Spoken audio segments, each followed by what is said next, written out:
Shalom, damai di hati. Berjumpa lagi dengan saya Pendeta Priska Waluko. Kita akan merenungkan firman Tuhan yang saat ini terambil dalam kitab Maleakhi pasal 4 ayat 1-6 menjadi perenungan warga Gemim di sepanjang minggu berjalan yang merupakan penghayatan di minggu Advent yang kedua. Sebelum membaca dan merenungkan firman Tuhan, marilah kita berdoa. Bapa di sorga, kami bersyukur dan berterima kasih kepadamu atas kasih-Mu yang besar bagi kami yang Engkau nyatakan dalam peristiwa Natal Yesus Kristus. Kelahiran Yesus telah memberikan kami semua pengharapan akan adanya keselamatan dan kehidupan kekal. Karena itu saat ini ya Tuhan, kami rindu untuk boleh merenungkan firman-Mu dalam penghayatan di minggu Advent yang kedua. Biarlah Tuhan memberikan kami semua hikmat pengertian, sehingga kami boleh mengerti firman Tuhan terlebih melakukannya dalam ketaatan.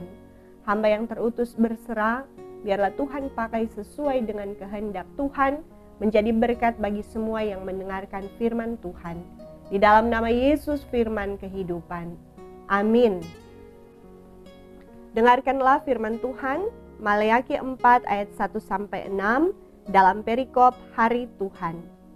Bahwa sesungguhnya hari itu datang, menyala seperti perapian, maka semua orang gegabah dan setiap orang yang berbuat fasik menjadi seperti jerami dan akan terbakar oleh hari yang datang itu. Firman Tuhan semesta alam, sampai tidak ditinggalkannya akar dan cabang mereka. Tetapi kamu yang takut akan namaku, bagimu akan terbit surya kebenaran dengan kesembuhan pada sayapnya. Kamu akan keluar dan berjingkrak-jingkrak seperti anak lembu lepas kandang. Kamu akan menginjak-injak orang-orang fasik, sebab mereka akan menjadi abu di bawah telapak kakimu. Pada hari yang kusiapkan itu, firman Tuhan semesta alam. Ingatlah kepada Taurat yang telah kuperintahkan kepada Musa hambaku di gunung Horeb untuk disampaikan kepada seluruh Israel, yakni ketetapan-ketetapan dan hukum-hukum. Sesungguhnya aku akan mengutus Nabi Elia kepadamu menjelang datangnya hari Tuhan yang besar dan dahsyat itu. Maka ia akan membuat hati bapa-bapa berbalik kepada anak-anaknya dan hati anak-anak kepada bapa-bapanya, supaya jangan aku datang memukul bumi sehingga musnah. Demikianlah firman Tuhan. Yang berbahagia adalah kita yang merenungkan, memelihara, dan melakukan firman. Saudaraku yang diberkati Tuhan, bersyukur kepada Tuhan karena kita telah dipelihara Tuhan, sehingga sudah memasuki minggu Advent yang kedua, dalam masa persiapan menghayati dan merayakan Natal Yesus Kristus. Di minggu Advent yang kedua ini kita dibawa dalam perenungan dari Perjanjian Lama, kitab terakhir dalam Perjanjian Lama yaitu kitab Maleakhi. Adapun kitab ini ditulis oleh Maleakhi. Arti nama Maleakhi adalah utusanku. Ini menunjukkan bahwa Maleakhi adalah seorang nabi yang menyampaikan ucapan Allah sendiri.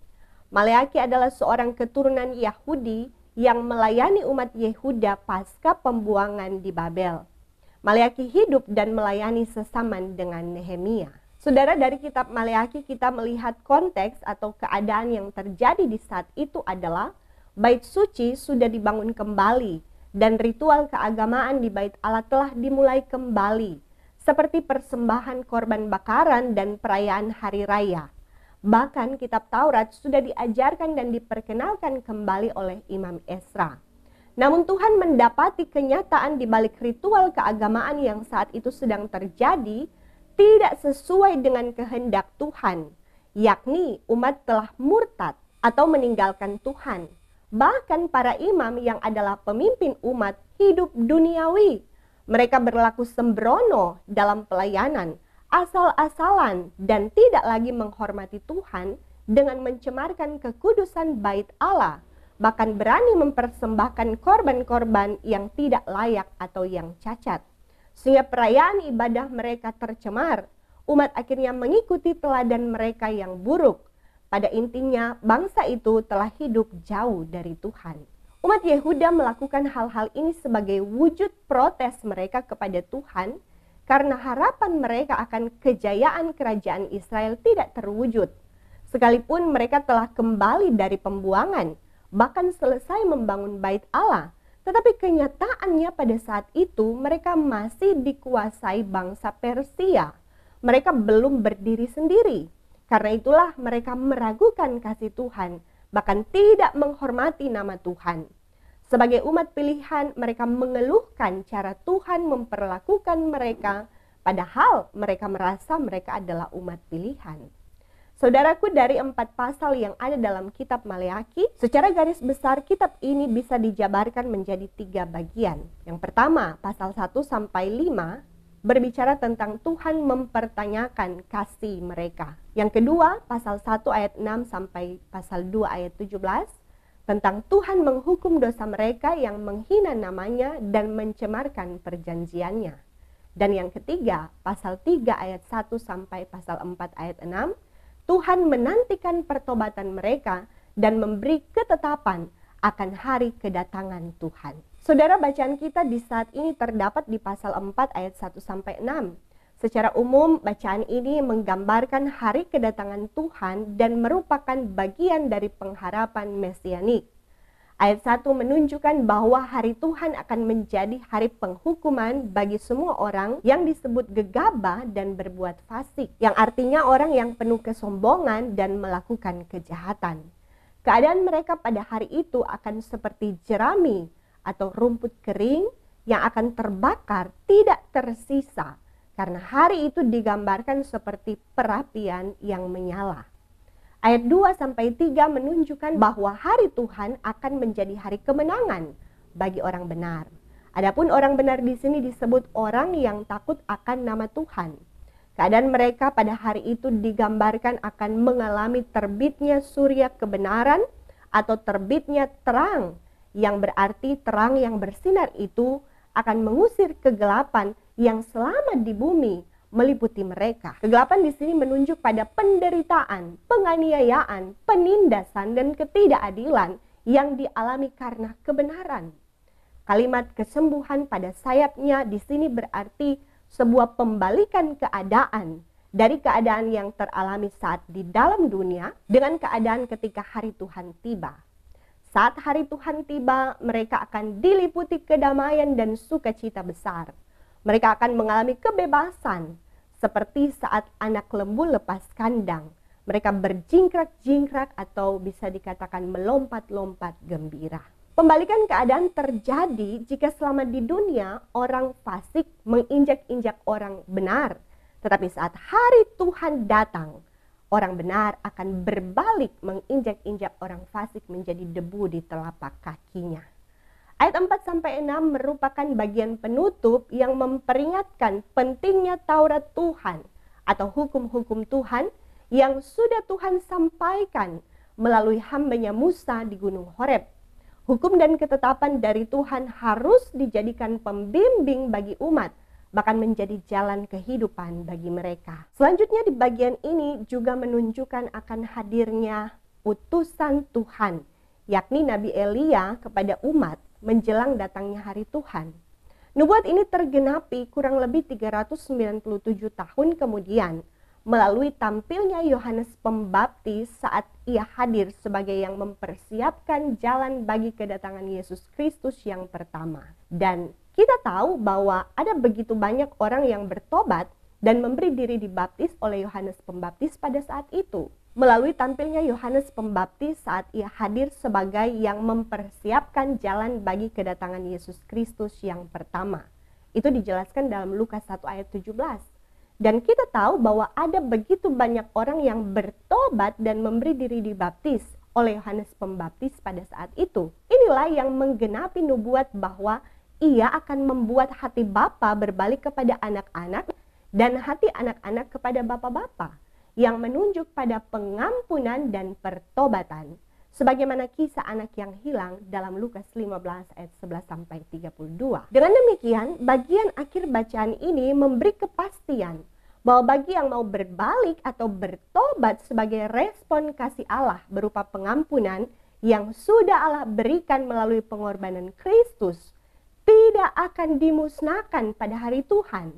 Sebaliknya, yang tidak meresponi kasih Allah dengan tidak ada pertobatan pasti dimusnahkan atau binasa. Sebagaimana ungkapan dalam Yohanes 3 ayat 16, karena begitu besar kasih Allah akan dunia ini, sehingga ia telah mengaruniakan anaknya yang tunggal, supaya setiap orang yang percaya kepadanya tidak binasa, melainkan beroleh hidup yang kekal. Saudaraku, di minggu Advent yang kedua ini, kita terpanggil untuk menghayati, terlebih mempersiapkan diri, menyambut kedatangan Tuhan. Karena Advent diambil dari kata Latin adventus, yang berarti kedatangan. Pada hari Natal, kita tinggal merayakan peringatan kedatangan Tuhan Yesus yang pertama. Hari kelahiran Yesus Kristus, yang telah berinkarnasi atau menjadi manusia, tetapi juga sebagai penebus dosa. Tetapi ingat, masa Advent adalah juga masa penantian akan kedatangan Tuhan Yesus kembali. Dan itulah yang disebut hari Tuhan dalam bacaan kita di saat ini. Pada hari itu Tuhan Yesus bukan lagi datang dalam wujud manusia, bayi mungil tiada berdaya.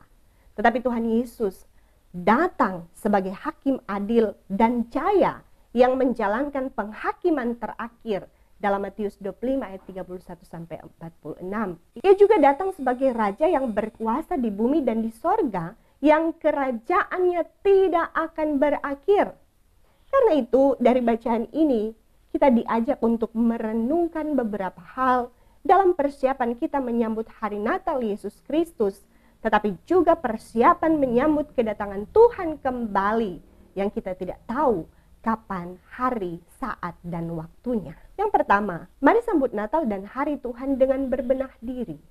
Saudara, menjelang Natal, saat kita berbenah-benah rumah atau bersih-bersih rumah kita, bahkan banyak juga yang berbenah penampilan, mulai dari membeli berbagai barang baru dan lain sebagainya. Mungkin banyak orang yang mulai bosan, selalu menyinggung persiapan lahiriah. Itu sudah biasa didengar. Tapi mau tidak mau, kami hamba-hamba Tuhan harus menyuarakan hal-hal ini. Karena ingat, bacaan kita menampilkan bagaimana Tuhan murka kepada para imam yang tidak melaksanakan tugas dengan sungguh-sungguh. Imam yang mulai asal-asalan dalam melayani, tidak menghormati Tuhan. Nah, karena itu para utusan Tuhan harus peringatkan jemaat. Apalagi di momen menyambut Natal. Kemudian membiarkan saja jemaat hidup sembrono, dalam arti hanya sibuk dengan persiapan lahiriah, tetapi persiapan rohani terabaikan. Makna Natal menjadi tercemar. Para utusan Tuhan, pelayan khusus, harus memiliki roh Elia dalam melayani Tuhan bagi jemaat. Roh yang diminta Elisa dalam 2 Raja-Raja 2 ayat 9-10. Itulah roh kesetiaan dalam melayani, roh keberanian mencelah dosa tanpa pandang bulu, dan roh kasih kelemah lembutan terhadap umat yang dilayani. Mari para pelayan Tuhan suarakan suara kenabian di momen persiapan Natal ini. Beritakan firman dengan hati teguh. Ingatkan jemaat mana yang baik yang adalah kehendak Tuhan dan mana yang tidak Tuhan kehendaki. Apalagi ini masih masa pandemi. Banyak aturan yang harus ditegaskan. Tugas siapa kalau bukan kita, para pelayan Tuhan, utusan Tuhan? Kita harus menggembalakan jemaat. Jangan sebagai pelayan khusus, justru kita yang tidak menjadi teladan. Karena itu saudara, kita diingatkan agar jangan sampai karena ingin memenuhi tuntutan materi untuk hari Natal, kita lupa menyediakan persembahan hidup terbaik kepada Tuhan. Apalagi dalam hal memberi persembahan. Karena sudah berbelanja banyak-banyak, persembahan sudah tinggal uang-uang kecil.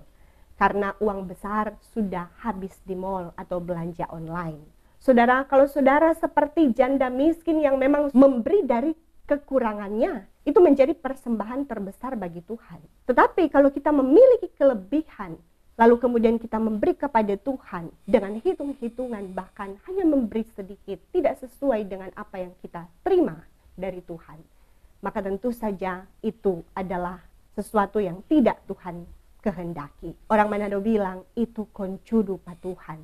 Padahal Tuhan sudah memberikan banyak berkat, nafas hidup, kesehatan, pekerjaan, kesuksesan, terlebih berkat keselamatan. Tapi mengapa kita memberi kepada Tuhan hanya sisa-sisa uang dari yang kita miliki? Mari belajar memberi yang terbaik kepada Tuhan sesuai dengan berkat yang sudah kita terima dari Tuhan.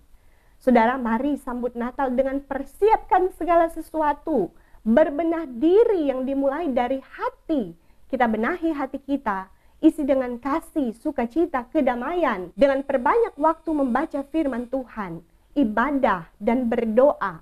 Benahi cara pikir, jangan fiktor atau pikiran kotor kepada sesama. Benahi ucapan, jangan ucapkan perkataan kotor. Sombong, apalagi penghinaan, ujaran kebencian, bahkan hoax. Inilah persembahan hidup kita kepada Tuhan. Yang kedua, sambut Natal dan hari Tuhan dengan tetap setia beriman. Saudara, bacaan kita di saat ini memberikan pengharapan akan datangnya hari Tuhan yang penuh keadilan bagi semua orang yang setia beriman kepada Tuhan. Kendati sekarang di dalam dunia menjadi orang benar itu kadang banyak penderitaannya, banyak pergumulannya, banyak susahnya. Tetapi ada harapan bagi orang benar, bagi yang tetap hidup takut akan Tuhan, menghormati Tuhan. Bagi mereka akan terbit surya kebenaran dengan kesembuhan pada sayapnya. Akan ada pembalikan keadaan. Orang benar akan dibuat berbahagia dan tidak lagi menderita pada hari itu. Karena Tuhan akan memberi kelepasan dalam keadilannya. Sebaliknya, bagi orang fasik bersiaplah. Karena hari Tuhan akan menjadi perapian yang membakar orang fasik. Mereka akan habis lenyap tak tersisa. Bahkan mereka akan takluk di bawah kaki orang benar. Karena itu tetaplah setia beriman, hai orang benar. Meski hari-hari ini begitu sulit dilalui karena hidup dalam kebenaran. Bertahanlah. Momen Natal akan beri semangat untuk tetap berharap bahwa benar Yesus sudah datang pada kali yang pertama. Dan janjinya ia akan datang kembali. Maka janji pada hari kedatangannya, ia akan mengubah keadaan kita yang sekarang menjadi sangat berbeda dengan keadaan selama di dunia ini. Percayalah. Yang ketiga, hiduplah dalam pertobatan.